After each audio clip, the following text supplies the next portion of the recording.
Latest programme కోసం bell icon ని click చేయండి. దేవుడి దీవెనని పొందండి. పరిశుద్ధాత్మ తండ్రి దేవునికి మహిమ కలుగును గాక. ఆమేన్.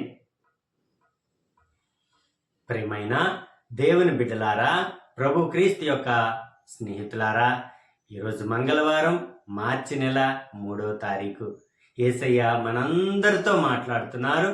పునీత మత్తయి గారు రాసిన శుభవార్త నుండి 23వ అధ్యాయము వచనములు 1 నుండి 12 వరకు. హెచ్చరిక. అప్పుడు యేసు జనసమూహములతోనూ తన శిష్యులతోనూ ఇట్లనెను, ధర్మశాస్త్ర బోధకులు పరిసయ్యులు మోసే ధర్మశాస్త్రమును కూర్చుని ఉన్నారు. కాబట్టి వారి క్రియలను గాక వారి ఉపదేశములను అనుసరించి పాటింపుడు. ఎలైనా వారు బోధించినది వారే ఆచరింపరు. వారు మోయు సాధ్యము కాని భారములను ప్రజల భుజములపై మోపుదిరే గాని ఆ భారములను మోయు వారికి సాయపడుటకు తమ చిటికెన వేలునైనను కదపరు. తమ పనులెల్లా ప్రజలు చూచుటకే చేయుదురు. వేద సూత్రములను వారు మైదాల్పులుగా ధరింతురు. అంగి అంచులు పొడుగు చేసుకుందురు. విందులు యందు అగ్రస్థానములను, ప్రార్థన మందిరముల యందు ప్రధాన ఆసనములను కాంక్షించుదురు. అంగడి వీధులలో వందనములను అందుకొనుటకు బోధకడా అని పిలిపించుకొనుటకు వారు తహతహలాడుదురు. మీరు బోధకుడు అని పిలిపించుకొనవలదు. ఎలైనా మీకు బోధకుడు ఒక్కడే. మీరు సహోదరులు. మీరందరూ సోదరులు. ఈ లోకమున మీరు ఎవ్వరిని గాని తండ్రి అని సంబోధింపవలదు. మీ తండ్రి ఒక్కడే, ఆయన పరలోకమందున్నాడు. మీరు గురువులు అని పిలిపించుకొనవలదు. ఎలైనా క్రీస్తు ఒక్కడే మీ గురువు. మీ అందరిలో గొప్పవాడు మీకు సేవకుడై ఉండవలెను. తనను తాను హెచ్చించుకున్నవాడు తగ్గింపబడును, తనను తాను తగ్గించుకున్నవాడు హెచ్చింపబడును.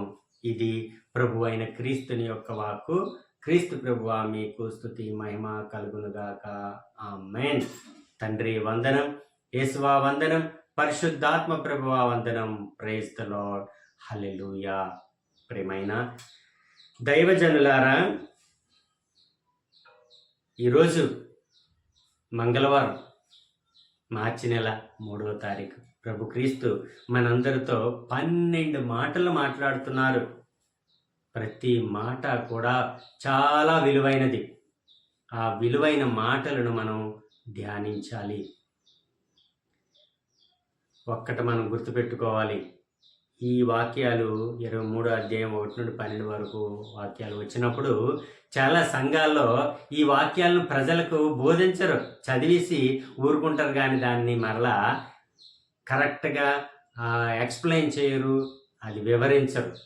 ఎందుకంటే ఇందులో కొన్ని నియమాలు ఉన్నాయి, కొన్ని మాటలు ఉన్నాయి. అవి పాటించక వాళ్ళు ఏం చేస్తారంటే ఎస్కేప్ అయిపోతూ ఉంటారు. అవేంటో మనం ఈరోజు చూద్దాం. మొట్టమొదటి మాటగా, అప్పుడు యేసు జనసమూహములతోనూ తన శిష్యులతోనూ ఈ మాటలు చెప్తున్నారు. ఈ 12 మాటలను ఆయన దగ్గర ఉన్న జనసమూహంతోనూ శిష్యులతోనూ ఈ మాటలు చెబుతున్నారు. ఏమనంటే, ధర్మశాస్త్ర బోధకులు పరిసయ్యులు మోసే ధర్మశాస్త్రమున కూర్చొని ఉన్నారు. ధర్మశాస్త్ర బోధకులు పరిసయ్యులు చేస్తున్నవారు, దేవుని సువార్త చెప్తున్న వాళ్ళు మోసే ధర్మశాస్త్రం మీద కూర్చొని ఉన్నారు.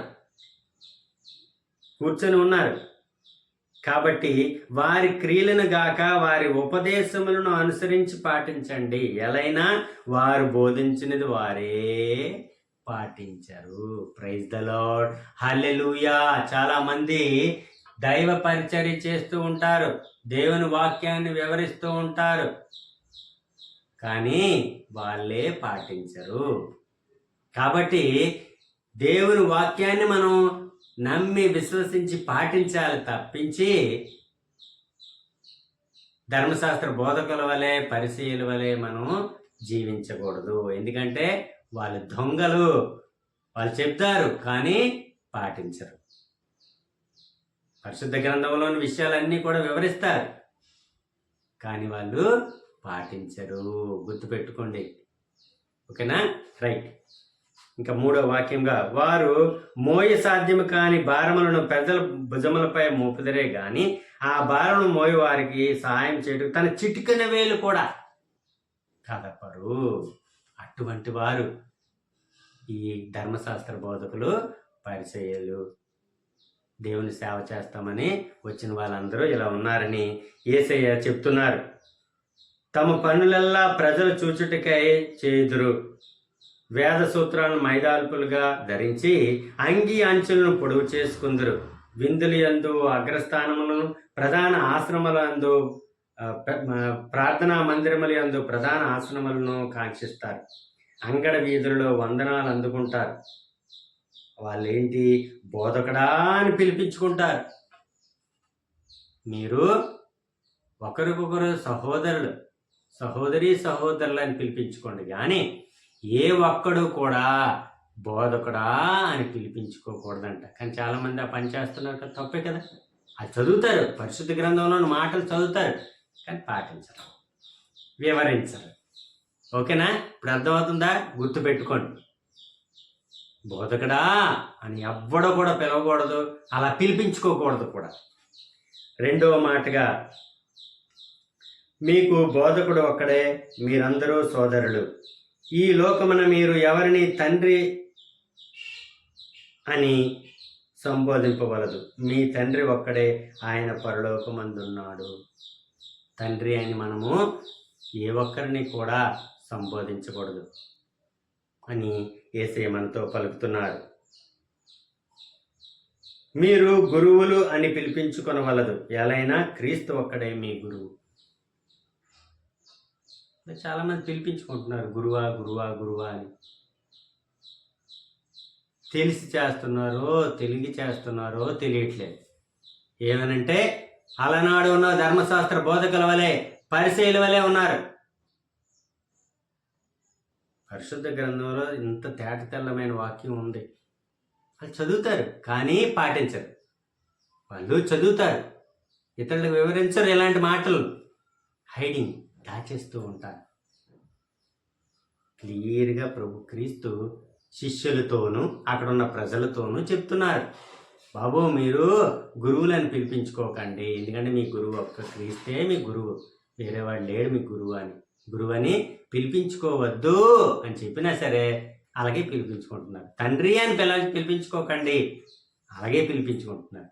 మీరు ఒకరికొకరు సహోదరుడు, బ్రదర్ ఆర్ సిస్టర్ అని పిలిపించుకోండి, పిలవండి. సహోదరుడా సహోదరి అని పిలుచుకోవాలి అని క్లియర్గా చెప్తే అవి వివరించరు, అవి చెప్పరు ప్రసంగాల్లో. అవి చెప్పకుండా దాచేసి వాళ్ళు అదిగో అలనాడు ఉన్న ధర్మశాస్త్ర బోధకుల వలె, పరిచయుల వలె ఇప్పుడు ఉన్న ప్రజలు, ఇప్పుడున్న దైవ సేవకులు ఉన్నారు. ఇదంతా నిజం కాదని అనమానండి. తర్వాత వాక్యంగా, మీ అందరిలో గొప్పవాడు మీకు సేవకుడై ఉండవలేను. మీలో ఎవడైనా గొప్పవాడు అనుకోవాలనుకుంటున్నారా? అయితే వాళ్ళకి నువ్వు పరిచర్య చేయాలి, నీవు సేవకుడిగా ఉండాలి. నీవు వాళ్ళకి పరిచర్య చేయాలంటే అన్నం పెట్టాలి, లేకపోతే వాళ్ళ బట్టలు ఉతకాలి, లేకపోతే వాళ్ళకి శుభ్రం చేయాలి, అలాగే వాళ్ళకి మీరు సేవ చేయాలి. అప్పుడే నువ్వు పరలోకమందు గొప్పవాడుగా ఉంటావు. ఇక చివరి మాటగా, తనను తాను హెచ్చించుకున్నవాడు తగ్గింపబడును, తనను తాను తగ్గించుకున్నవాడు హెచ్చింపబడును. ప్రైజ్ ద లార్డ్, హల్లెలూయా. ఇది ప్రతి ఒక్కరు కూడా ఇది పాటించాలి. తనను తాను హెచ్చించుకున్నవాడు ఏమైపోతాడు? తగ్గించబడతాడు పరలోక రాజ్యంలో. తనను తాను తగ్గించుకున్నవాడు ఇక్కడ పరలోక రాజ్యంలో హెచ్చింపబడతాడు. మీకు ఏది కావాలో మీ చేతుల్లోనే ఉంది. Praise the lord. దేవుడు మిమ్మందరినీ దీవించును గాక. Amen. God bless you all.